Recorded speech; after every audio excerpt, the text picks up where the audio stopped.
नमस्कार, मैं हूं आपके साथ मयंक। आज 26 तारीख है और देखिए आज सुबह सुबह जिस तरह से अमेरिका और इजराइल ने ईरान पर हमले किए, अब उसका बदला लेना ईरान ने शुरू कर दिया है। और जो खबरें इस वक्त आ रही हैं, ईरान ने बड़ा पलटवार किया है अमेरिका के ऊपर। अमेरिका के कई ड्रोन्स गिरा दिए गए हैं और अमेरिका के प्लेन्स भी हिट होने की खबरें आ रही हैं। देखिए इस पे थोड़ा इंतजार करना होगा कितने प्लेन्स गिरे हैं इसको लेकर, लेकिन जो खबरें आ रही हैं उसके मुताबिक ईरान ने अपनी एंटी प्लेन मिसाइल्स जो हैं वो फायर की, डिफेंस सिस्टम से मिसाइल्स फायर की गई और उससे अमेरिका के कई ड्रोन्स तबाह हो गए जिनकी तस्वीरें सामने हैं। लेकिन खबर यह भी है कि F-35 जेट्स जो कि ईरान के एयर स्पेस में अंदर घुसने की कोशिश कर रहे थे, उनको हिट किया गया है। देखिए आरजीसी की तरफ से अभी जो खबरें सामने आ रही हैं ये दावे हैं, जैसी खबर सामने आएगी कंफर्म होगी मैं आप तक पहुंचाऊंगा। लेकिन ये ईरान की तरफ से जबरदस्त पलटवार बताया जा रहा है। हॉर्मूज में इस समय हालात ऐसे हैं, देखिए जो दावा हो रहा है ईरान की तरफ से कि अमेरिका के कई प्लेन्स ने, फाइटर जेट्स में, जिसमें F-18 शामिल थे, F-35 शामिल थे, उन्होंने टेक ऑफ किया अब्राहम लिंकन से, एयरक्राफ्ट करियर से, और वो ईरान के एयर स्पेस के अंदर घुसने की कोशिश कर रहे थे।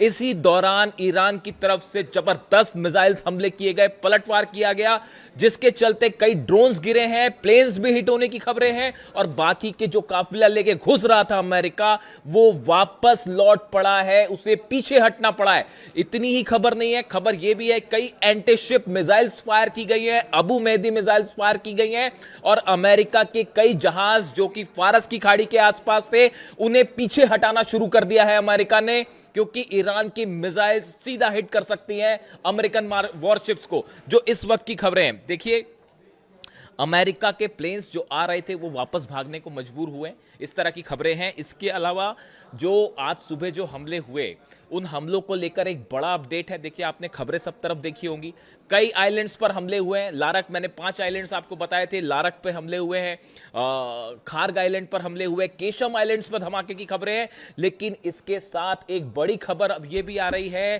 कि ईरान के 2 न्यूक्लियर साइट्स के पास भी धमाके की खबरें हैं।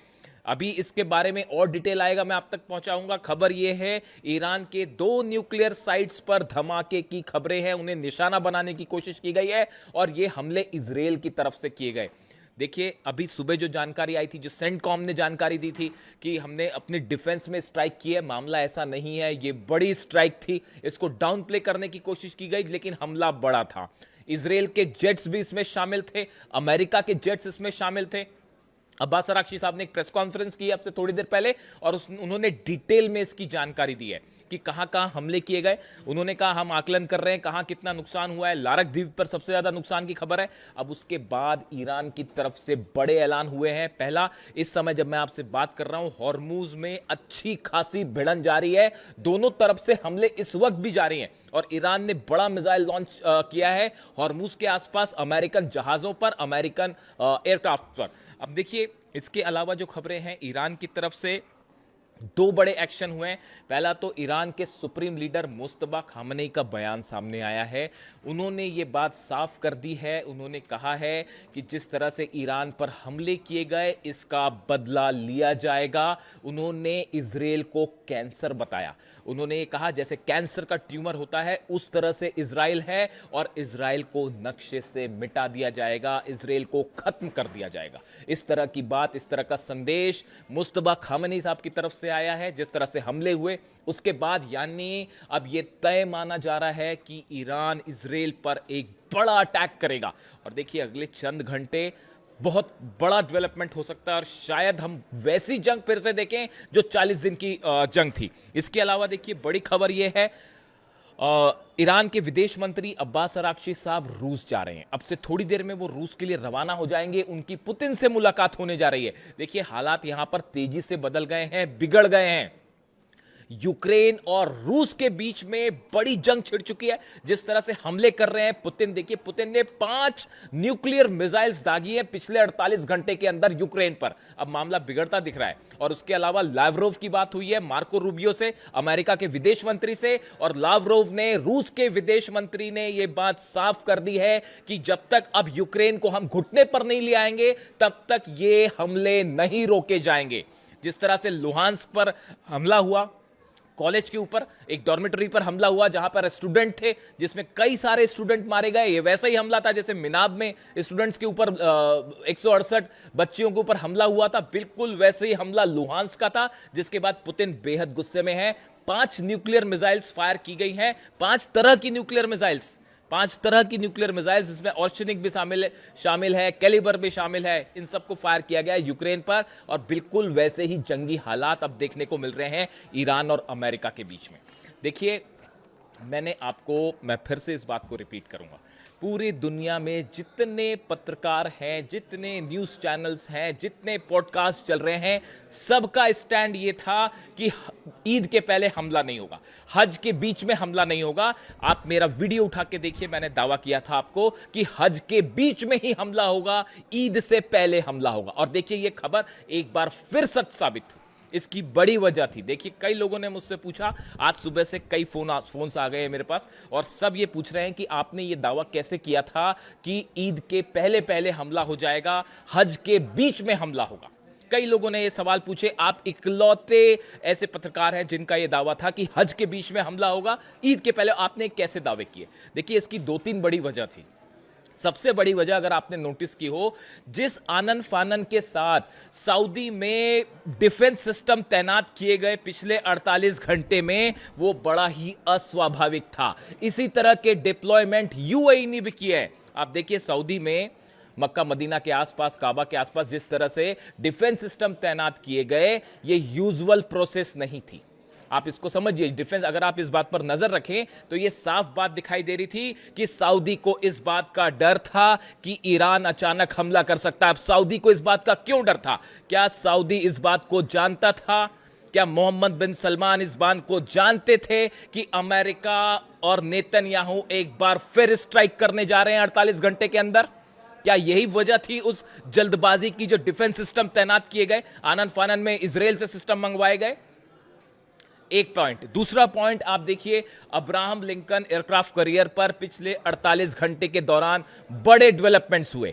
F-35 जेट्स ने टेक ऑफ किया, F-18 जेट्स ने टेक ऑफ किया। अमेरिका की तरफ से जब भी कोई बड़ी एयर स्ट्राइक होती है, उसके ठीक पहले अमेरिका की एयरफोर्स एक मिनी एक्सरसाइज करती है, जो कि शुरू हो चुकी थी। दूसरी बड़ी वजह। तीसरी बड़ी वजह, इजराइल से कई रिफ्यूलिंग जेट्स ने टेक ऑफ किया। बेन गुरियन एयरपोर्ट से 4 से 5 रिफ्यूलिंग जेट्स ने टेक ऑफ किया, जो हॉर्मूज के ऊपर गए। आप सोचिए, अगर रिफ्यूलिंग जेट्स टेक ऑफ करते हैं बेन गुरियन एयरपोर्ट से, वो हॉर्मूज के ऊपर क्यों गए? ऑब्वियस सी बात है कि हॉर्मूज के आसपास कोई हमला होने वाला है। वो वहां पर भाई घूमने तो गए नहीं होंगे, पिकनिक मनाने तो गए नहीं थे वहां पे। वो F-35 F-18 जेट्स जो कि इन्वॉल्व थे, इनकी रिफ्यूलिंग के लिए गए थे कि एयरमैन की रिफ्यूलिंग की जरूरत पड़ सकती है, या अब्राहम लिंकन पर जो एयरक्राफ्ट है अमेरिका के, उनको ऑयल सप्लाई करने के लिए मूवमेंट हुआ था। इसीलिए यह बात साफ थी कि पहले ही हमला करेगा। और चौथी बड़ी वजह, देखिए, अमेरिका जब भी अटैक करता है, उसकी खास बात यह होती है कि वो एकदम से अटैक करेगा। मतलब आप ये सोचेंगे, या तो ये कहा जाएगा अभी बातचीत हो रही है और उसके बीच में हमला हो जाएगा। इसीलिए शायद ये सोचा अमेरिका ने कि सब ये मान के चल रहे हैं कि भाई अभी हज चल रहा है, ईद होने वाली है, इसलिए हमला नहीं होगा।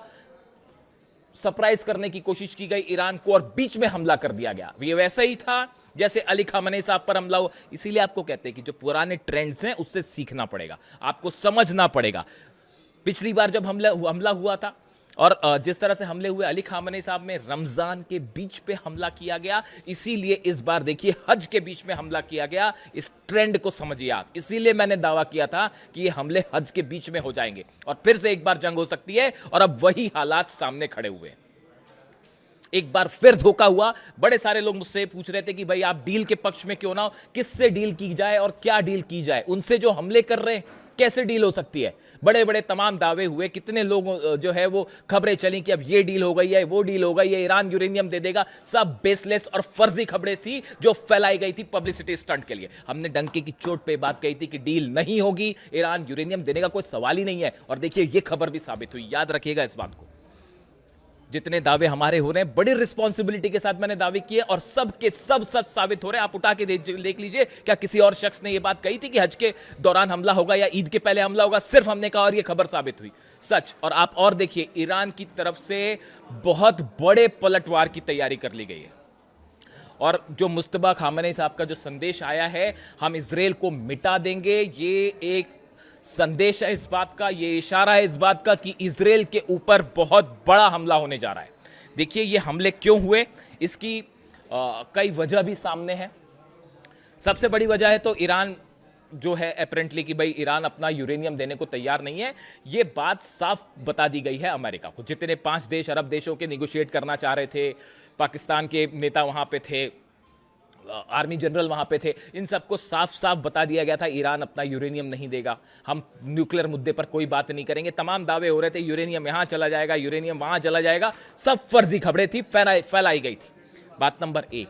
बात नंबर 2, आप देखिए एक बड़ी लॉबी काम कर रही है। आप मेरा कल का वीडियो उठा के देखिए, मैंने कई लोगों के नाम लिए थे जो खबरें हैं वेस्टर्न मीडिया में खबरें हैं। देखिए मार्क डूडोविट्स डोनाल्ड ट्रंप के करीबी हैं, लिंडसे ग्राहम आप जानते ही हैं, टेड क्रूज, ये वो नाम है, ये इनको बड़ी लॉबी माना जाता है इजराइल की, जो कतई नहीं चाहते कि किसी तरह की डील हो जाए। नेतन्याहू कतई डील नहीं होने देंगे, और अगर डील होती भी है तो उसको फिर से तोड़ दिया जाएगा जैसे 2015 के पैक्ट को तोड़ा गया।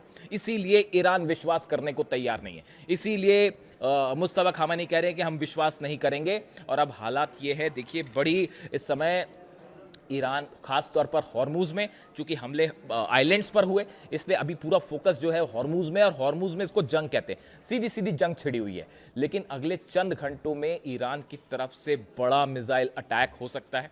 और देखिए अब्बास अरागची साहब तुरंत पुतिन से मिलने भी जा रहे हैं। हो सकता है कि इस मुलाकात के बाद एक्शन देखने को मिले, लेकिन फिलहाल ईरान की तरफ से हॉर्मुज में कई मिसाइल्स फायर की गई हैं, और उसमें अभी कितना नुकसान है अमेरिका को, ये थोड़े वक्त पर सामने देखने को मिलेगा। लेकिन अभी हालात ये है कि ये बात साफ हो चुकी है कि कोई डील जैसी संभावना नहीं है, पूरी तरह से खारिज है। अब्बास अरागची साहब की प्रेस कॉन्फ्रेंस थी अब से थोड़ी देर पहले, और जो बातें उन्होंने कही, उन्होंने कहा कि हमारे को बिल्कुल बदला लेने का पूरा अधिकार है। उन्होंने कहा इंटरनेशनल लॉ, यूनाइटेड नेशंस के चार्टर को अमेरिका ने तार तार कर दिया है। हम एक बार फिर बात कर रहे थे, इजराइल की तरफ से बीच में ये हमले हुए हैं, तेहरान पर भी हमले हुए हैं, तेहरान के आसपास भी धमाके हुए हैं, 2 न्यूक्लियर साइट्स पर धमाके की खबरें हैं।